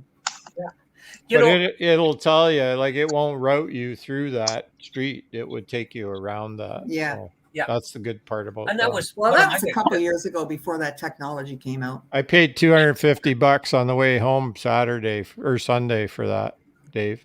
Just for the record, I've never been too high with my little trailer. Oh man, my bike's my drug of choice, man. I get on that. I'm good. Kev can stand Those two beside wheels the are good trailer for and me. put his elbow on it. Yeah. The other disadvantage of having a toy hauler is your ability to just get up and go on vacation. I've noticed that a lot of my friends, because we're doing a lot of vacationing with the bikes, to different destinations. A lot of them can't come. A, because the length that we stay on the road, or B, because they can't get hotels or anything close to us because they don't have toy haulers. So you end up actually riding less with your friends and meeting more great people on the road, which is, I guess, a benefit, right? But I found that to be a disadvantage. We've got the garage that we can drop the the bunks down. And like Lori said, I wouldn't want to sleep 10 people in my trailer, right? Especially with only one bathroom. It's only for a couple of days. It's all about having fun, being with your friends. We haul the beds down. But that's the same situation that I see with Linda and I, and even when we had the Goldwing or the Road Glide, it didn't matter that we were riding so much that others aren't that enthusiastic about riding that kind of frequency and distance. That a lot of people don't want to do this. It's a certain niche of people that want to do this. Yeah. That's yeah. Right. We've got a group on our hog chapter. There's about a dozen of them, people, and they love to do the long distance rides, right? And you'll get 12 bikes and away they go, right? But try and get them to say, hey, listen, let's come down to the rally, whether it's Laconia, Daytona, Sturgis, or something like that, and they're not into it. Yeah. Yeah. So it's not for everybody, that's for sure. Yeah. It's like I said, like I changed after a lot of years. It's like you want something different, but you still want to ride. Mm-hmm. And you don't want paid motel rooms. And by the time you add it up, all you're doing is taking your groceries in your camper. You're just it's like bringing home with you. Again, there's wheel estate. Whereas the motel rooms, you add all that up, and I kind of get paranoid about bed bugs and COVID. It all just came on me, so I thought I like my bed. Yeah. I like my own towels, my own shower, and your toilet. It's important. Well, there's something to be said about it being like home. Yeah, that's very true. Yeah. Yeah, for sure. So, have you thought of upgrading your toy hauler? I don't know if you count, Wayne, because you haven't even had yours for a month yet. No, but there are upgrades. I mean, we're going to upgrade the TVs. That's the two main things. God, I would have given you mine. I've been told that we can't be away and not be able for her to watch the Leafs play. So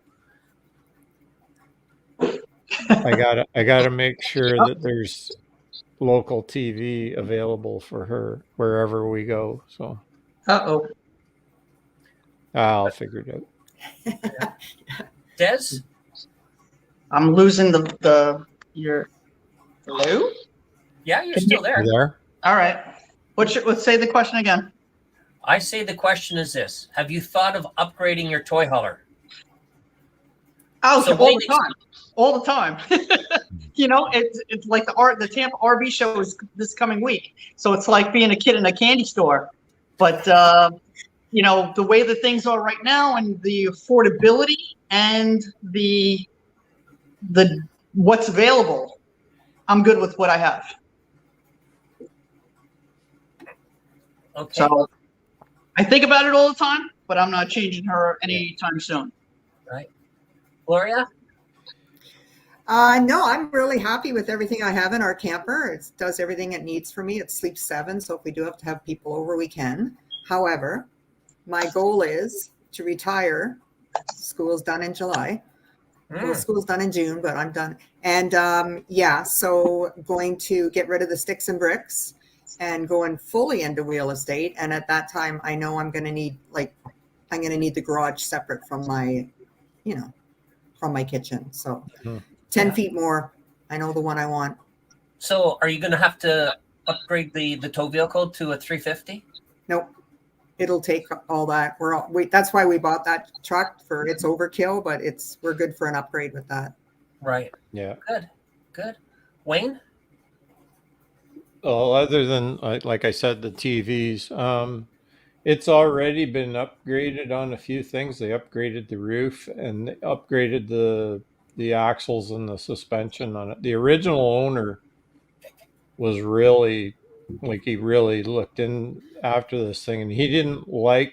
The story is that he didn't like the suspension under it. It wasn't strong enough, he thought.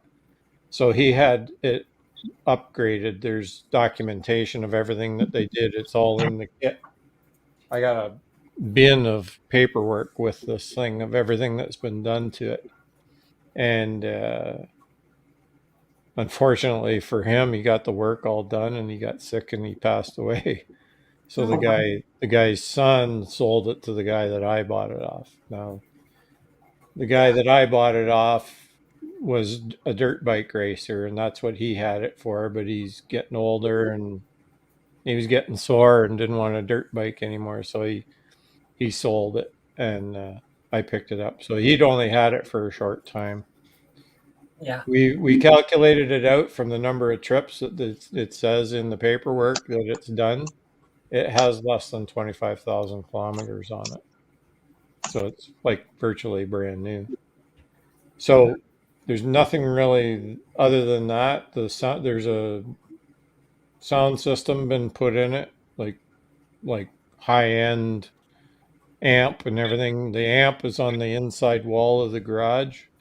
There's a giant woofer in there and everything. Like it's meant for, you can sit outside and have a pretty good show going on. So I have never watched TV in my camper. Me neither. well, I'm never in there that long. Yeah. I'm in there. I watch a lot of It's not my YouTube. Yeah. I watch a lot of YouTube on I have a TV right here in this room beside me here. Nope. That's only for Apple. I'm It's sucking up. got an I'm either on my Apple bike or. TV. So I watch the Apple TV right here. I know that it works, but I've Yeah. never watched it Yeah. while camping. I have 3 TVs in That may in be our- the that may Yeah, be but the you got your situation grandkids, once so- we get Yeah. camping, but Yeah. we haven't been. Yeah. We've been When my getting ready. grandkids were in the camper with me, we just didn't utilize. We don't Yeah. have a set of square eyes in our house, so. Yeah. Well, it may come that's the same with us. I'm Yeah. not saying it This won't, here, but- this is my TV. Exactly. Yeah, like for me, I'm like Desiree. I wouldn't use. I just wouldn't use it. I have no use. They were the first things we don't need them. Like that's why campers look so good when you buy them secondhand and stuff. Like people just really don't use them. They're not in there for. Like I haven't even used my oven.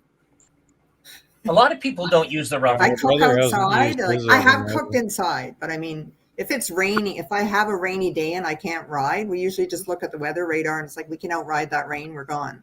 Yeah. Or we're inside reading. A lot of the new ones don't even have an oven. They got a convection oven. Convection. I have a convection.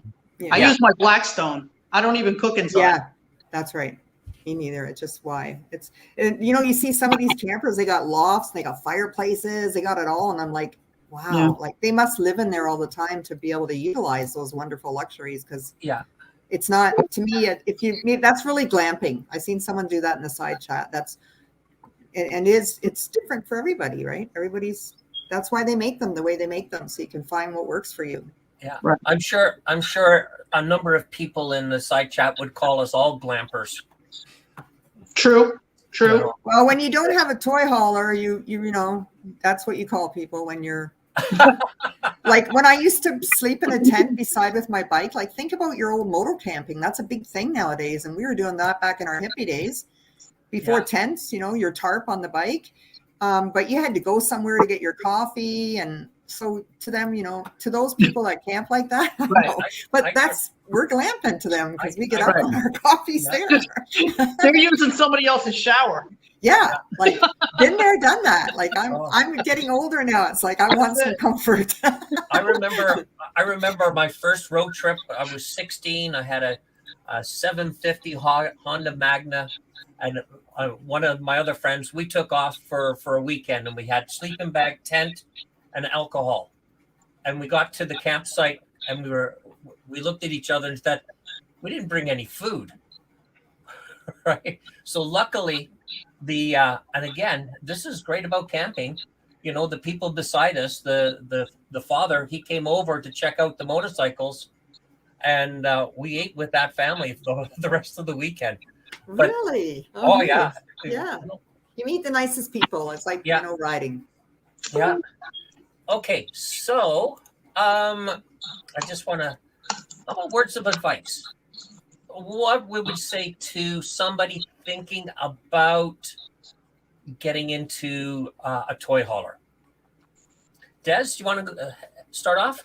I think no matter what kind of rig it is, toy hauler, regular RV, Class A, Class B, whatever it is that you get into, you have to know how to break it down and set it up and drive, because you never know when you have to take the wheel. If you're thousands of miles, if I was with a partner and I was in Sturgis and they became ill, and now I have to get the rig and the truck and the trailer back, I have to know how to break it down, set up, attach, and then drive the rig all the way back. It's either that or you're going to pay somebody to tow it across the country. So you should know for your own peace of mind how to do that all. Yeah, good advice. Yeah, very good. Yeah. Gloria? I would tell them to start small. Write down your list of what's important to you. Like some people like I like the outdoor shower for, cleaning off my dirty bike tires before it goes in. Like, I would recommend that to somebody, because you see people go out and they get the great big wham bammo and they're going to the outside kitchen, all of it. And then they realize after, we don't even use it. I think people need to write down a list of pros and cons, because salesmen, they'll talk you into anything. True. They'll tell you need this. They'll tell you need that. You're not going to use it. Correct. You have to ask yourself, what's important to me? What's important to me is I want air conditioning so I'm cool on a hot summer night. I want heat. Yeah. Exactly. I want my refrigerator to work. I want a stove, whatever it is. I seriously think do your homework, write it down, and don't let anybody talk you into something that you don't need, because they will tell you that your truck will pull it because they open the door and they say, okay, it'll go by this weight. No, of course it'll pull it, but in 5 years you might need a truck, or in 3 years. Well, so you can get into different states that you may not be legal. Exactly. So really do your homework and write down, what do I want out of my toy hauler? Am I just going to use it on the weekends? Like how much money? It comes down to costs, like you mentioned earlier, Desiree. It comes down to what we can afford, because what are we going to use? What are we going to use this for? Mm-hmm. Going big is just you got stuff there you're never going to use. Correct. You're just never going to use it. You don't need it. They'll put everything in your camper. Right. I I'm like you, Gloria. I'm bare bones. I don't use my TV. I use my air conditioner. I have my pup. I have him to think about. So, all of that stuff, the Wi-Fi extender, the boom, I don't need it. I don't need it. I'm a total minimalist. When they're like, "Oh, you got cables," I was like, "Bud, don't need it. I don't plan on living in this camper for more than a long weekend or a couple weekends. I'm camping. I'm on my motors. I come home to the fire pit and my outside barbecue." So, but that's just me, we're all like I said, they make them for everybody. Me, when I go full time, I still don't care about a TV, but I do care about, I have a couch, maybe a couch and a chair, but like I said, you got to do your homework. And like Desiree said, good point. Like I know how mine hooks up and stuff and do that. I don't do any of that when I'm there. Like, I sit in the truck while it's backed in, and I keep quiet and just let all that stuff gets done. And then I, pop a top and watch Scott Level and, on hotel. So you've taken a more of the support role now in travel and setup. I do absolutely nothing. I'm sorry. I'm such a worrywart. Like I really got to hand it to Desiree. So even when the trailer is being hooked up and the bikes are going up, so I just stay away from that. I'm better to just go occupy myself. Like I said, I'm usually inside the camper when that's all hooked up. And I actually videoed it one day because I was in there and I'm talking to my granddaughter and I'm like, whoa. We're being hooked up. Gotta go. Like all that's done for me. There's nothing for me to do but set up my camp once we're parked. All that other stuff is, I can't help. What am I going to do? Tell him how to back it up? Like he does that. So after a while, it's a routine, right? Like Desiree said, it's a routine. You get there, we're set up and our bikes are out and everything all within 40 minutes. Like we're done sitting around and enjoying it. But yeah. I'm a nag. You don't want me telling you where to. How much is your need? So I'm just not very useful at that. So you know what, the Toby here, he's talking about needs and wants if you were to be full-time RVers. Oh, you got everything. You're fine in your camper. Maybe you didn't see the inside of your beautiful camper. No, I think Toby was here for the beginning. Oh, you know what? I think the only thing my trailer lacks is a second air conditioner. If I was to get down in, cry me a river. You don't have two, one in the front, one in the back? Kevin, I only have one air conditioner. You only got one? Hey, Kev, is that glamping? I use a tent, buddy. Look at this. All of a sudden, I've woken up the beast. No, I was just going to say this. If you get down into some of the Arizona, Vegas, those type of places where you have temperatures that are up in like 100 degrees. And you can only keep the trailer down to what, 70? Not even that, my friend. Not even that. Anyway, what was I going to say? Oh, words of advice. I would say this, and we've already talked about it. Do your research, right? And really analyze where you are right then. Right. If that's what we did, Dave. That's good advice. Sure. The whole thing is, where do you start? Do you start with the truck? Do you start with the RV? RV. Right. And that's a big, if you do that, if you go out and buy yourself, Momentum, trailers, the top of the line, there are 3 axles. You're pulling it. You now have to go out and get a tow vehicle that's a 350, right, a dually on the back, to pull these things because it's 43 foot long. You need a dually. You need a dually on those. But then again, if we come back to what Gloria said is, what's your budget? And start small. Are you going to like it? If you're going to like it, then build up from there. Right. Because, sometimes you're right. Salespeople, they'll sell you on you need to have hydraulic brakes versus electric brakes. Yeah. And you're spending money where you don't need to, right? But So all good points. yeah, Wayne, what were you going to add in? Well, like you said, you got to do your research, right? So, I did it the way that I did it was I got the truck, but I'd already kind of knew what size I was going to get a trailer, so I knew what weight class I needed, and this truck is overkill for that. So that part of it is upgradable, and that's what when we were looking at this particular trailer, we said this is a good one to start with, because if it turns out that one of us doesn't like it, if we don't use it enough that it's not that big a deal, we can turn around and we can sell both of them,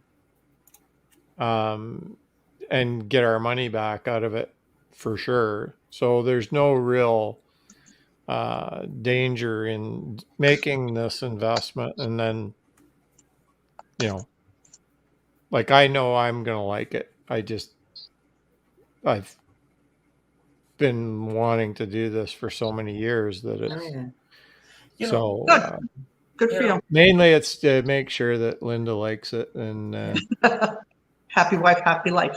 well, it's the way it goes, right? So, and she's an adventurous person too. So she loves being out on the bike on long trips. She hates stopping. She hates when we're out on a group ride and the rest all stop, every hour or whatever. She's like, "What are we stopping for?" More to see. So that's just the way she is. So we're looking forward to trying this and enjoying it, and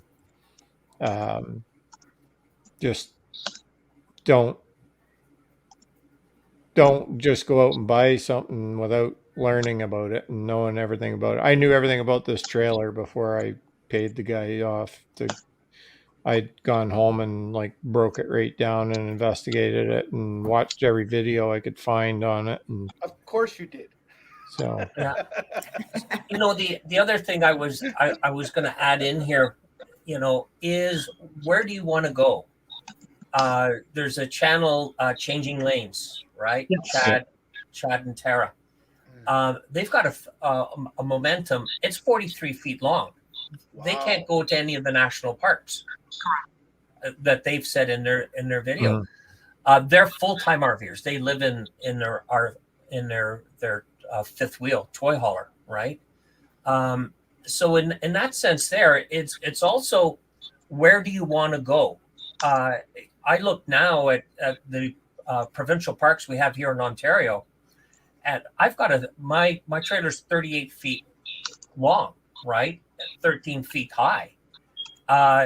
It's hard to get a campsite in our provincial parks, and even now, last year we went to Arrow Row Provincial Park.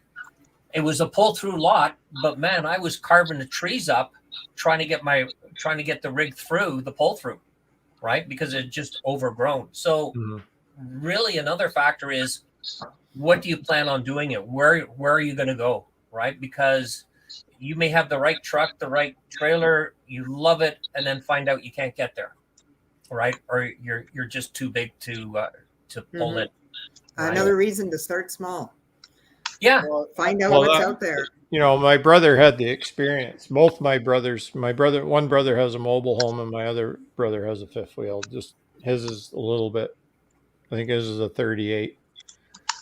And so I knew all that stuff. I'd been educated on that over the years of him having his and talking about it, and the local which places to go that you can. Don't go to that place because they got lousy lots and they're hard to get into, and this one they got more pull throughs and you can drive right in and set up quick, and even right down to them telling me, you know, this as a walking trail. You can go like the other stuff, not just the trailer stuff. So we've you know, tried to learn about everything as much as we can and what to look for. So if you go on this GPS, and you'll see on yours, Dave, when you go into where it says RV sites and you click on that and it brings up the list, if you hit the information button, it will bring up all the information on that site, whether it's got water, sewer, hydro, And whether there's it's some got new whether it's got 30 amp or 50 amp Yeah. service to run everything, your you need your two air conditioners. yes, I only because you have don't want to one. blow a fuse. Yeah, I know, but Hey, if you did you go to see my- two, you're going to need 50 amp, right? There's- I have it's my rig's already 50 amps. Yeah. Yes, it is. There's new But you tabs can this run year. yours on 30 amp. Yeah, I You can run it on you both. can. Yeah, Yeah. I You can can run run 'em them on both. 30 or I can run them. Power need- wise, you can run everything on 30 amp, but if you went to two air ACs, you're going to have 50 Yeah. to run. Mine runs on an extension cord. Yes, and because you need a different extension cord for the 50. Hey, Yeah. there's new tabs this year for the provincial parks. I just did a story on it on my blog. They've added new tabs this year because of all the generator use, but I'll let you check those out for sewer. In the provincial parks, there's 2 new tabs. So now they're letting people pay for day use because we got over flooded. So people will be in those long lineups trying to get in for the day and they can. And then now there's a restriction for generators. Interesting. What's Oh, the really? restriction? Not at all, or Well, just like you said, when you click on the information for what you want at the campsite, one of them is that. I didn't go into it because I can rough it if I want. I'm very much minimalist. I Yeah. don't turn that on. So I think it is more of a curfew. yeah, I don't. Some people don't want to hear them. Like it's Yeah. like radio freeze. I don't want to Yeah. hear somebody else's music when I'm camping. Well, the provincial parks do already have quiet zones. They'll have Yes. quiet zones for hydro or boondocking, right? Yeah. So So it's just new tabs they added this year. I do a lot. I don't do provincial parks a lot. I do more conservation areas because I like really treaty forestry sites. Yeah. Anyway. okay, just here, Kev's. I kind of feel bad because His head's down because he's like, Yeah, oh, well, this is almost like asking Dave what cleaning products he used for his bike. It is. he's good though. He gets his side Jabs in. So, Kev, good. What's you- his advice? He could give us some. You've heard us talking a lot here, and, Yeah. and I know you want. When we were at the garage, you kind of had an interest in a larger RV or newer RV. Yeah. What are some of your questions? In Well, the you sense know what? of, We talked about a toy hauler, but it's not. That's not in. I don't think that's what we want to do. So, I Good. don't Then it's think- not for you, and you know. Yeah. That's right. I'd like to be able to take my bike along sometimes, but I think I'd be more inclined to if I get a trailer, getting something that I could put it in the back. But then that raises a whole other problem because then my truck isn't terribly big, and if I have a 1,000-pound motorcycle in the back, that really limits how much I can pull. They do have very small toy haulers, Kev. Yeah. Like you can get them where they're even like a tent trailer at the front, and just No, the toy that hauler. wouldn't fly is- with my wife. No, but they can get them that small. So well, you you- can start off with a there are cargo toy trailer. haulers out there that you can pull with that truck.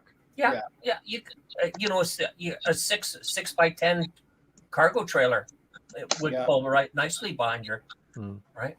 Yeah, for sure. Gloria, did you see Fun Chuck there? Wants to know about a link to your blog. Oh yes, I can get. I'll get somebody to send it to him in the side chat. Okay.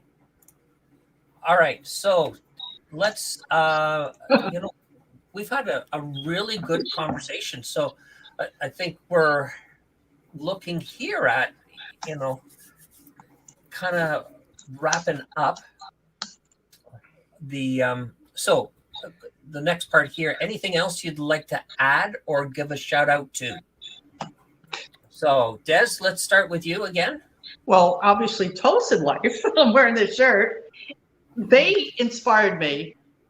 Chad and Tara too, of changing lanes. So between Chad and Tara, Tulsa Life, and Bell, who had to leave the side chat, they were the ones that inspired me that you can RV and bring your motorcycle with you. Not many people out there doing that on YouTube, and now there are, myself and Gloria included, and you as well. And But now Wayne. it's getting to be a bigger community here on YouTube. But you know, I thank the Tolson Life, and I thank Shelly and Andy from Bell's Life, Bell's Moto, Bell's Rides Moto. There we go, because they were the ones that helped get me over any kind of anxiety or fear that I had. Mhm. I took that first long trip with a friend who has a Class A, and after that, everything just clicked. Right, good stuff. Yeah, and all three of them great channels, and anybody who hasn't checked out Tolson Life, because you've got the T-shirt on, check out Daryl. Daryl and Clay. Daryl puts some really excellent videos out. Right, he's such a storyteller. He does a great He job. surely is. He could sell me the Brooklyn Bridge. And he's from Atlanta. I'm from New York. Yeah, well, I think his background maybe helps with that. yeah, for sure. Yeah, He is my Gloria? brother. Gloria, anything else? Or No, shout out I'm you want to good. give? No, I'm good, thanks. My shout out, everybody's in chat, and I have somebody communicating there for me because I didn't want to be, distracted. I am a multitasker, but I'm good, thank you. It's hard watching It a side is hard. chat. That's a and- busy little hard to chat keep over up. there. Oh, I've done a terrible job acknowledging people in the side chat. So You see someone give you a question, it's like, okay, I want to answer. But you know what? I didn't want to do the two. I heard, I could do that. I spoke with someone before this, and they said, just do this. And I thought, well, kind of don't want to do that. So I know you guys you guys look after the chat pretty good and get the questions. well, we try. Wayne. Shout out. Well, let's shout out to everybody in the side chat, especially Angel Face. Thanks for orchestrating everything on that side for Oh, I us. should say Windroad Therapy.